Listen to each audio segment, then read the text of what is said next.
The Obama administration has created its intentions of creating a national ID card called a trusted identification for the internet. Many people are concerned about the privacy implications or why the government should be involved at all in the process of creating trusted ID on the internet. The proposals apparently grew out of suggestions after 9/11 that we needed to do something to understand better who was communicating on the internet. But groups like the Center for Democracy and Technology are concerned about the proposals, as they have been concerned about other proposals.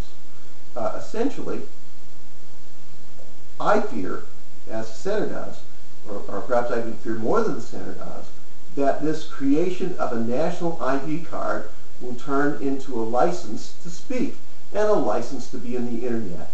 And I also feel that the fact that the government is tracking your every move, knows whether you've been good or bad in its view, is something that could be chilling on the free speech, political development, and even the private activities of many Americans.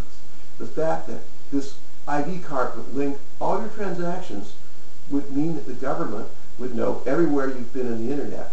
Now, of course, you might say that the government now can track your Facebook activity and do the same thing. That may be true, but everything that you put on Facebook, you made a decision about putting it on Facebook. But here, the government can track every single transaction, every single viewing of a video, every single purchase.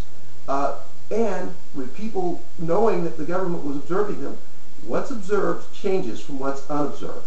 The greatest freedoms we have sometimes are those that are things that we do in private, those things we do with our friends, those things that we can speak with confidence about, and that will be gone if the government is there looking at you.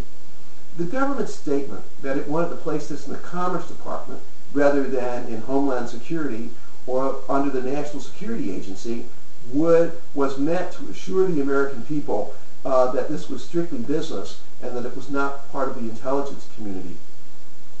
That's just naive. The Commerce Department, for decades, has functioned as kind of a Holiday Inn of the intelligence community, and it conducts its own intelligence operations. And besides, who cares what label is on the door? We already understand about the communications between all of these departments. Think for a second about the last few weeks, what's happened. How when Congressman Giffords was shot, there suddenly was this outpouring from Homeland Security and from the press, like the New York Times, blaming it on political communications or the style of communications or the tone of communications.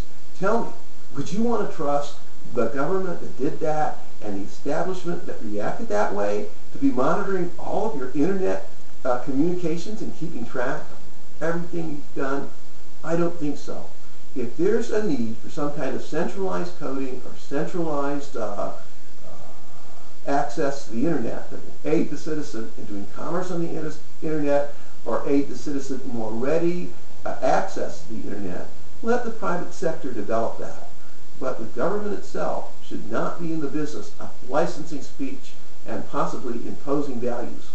I remind you that initially passports were just a form of identity so that we could know who was a citizen of a country.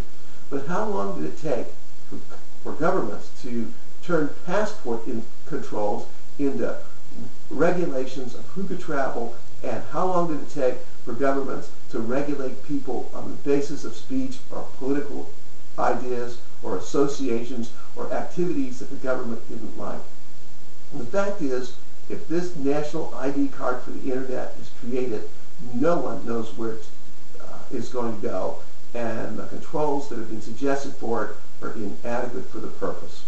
So in conclusion, national ID card, bad idea. Bad idea. It's not needed, and it presents a threat to freedom of expression and freedom of speech.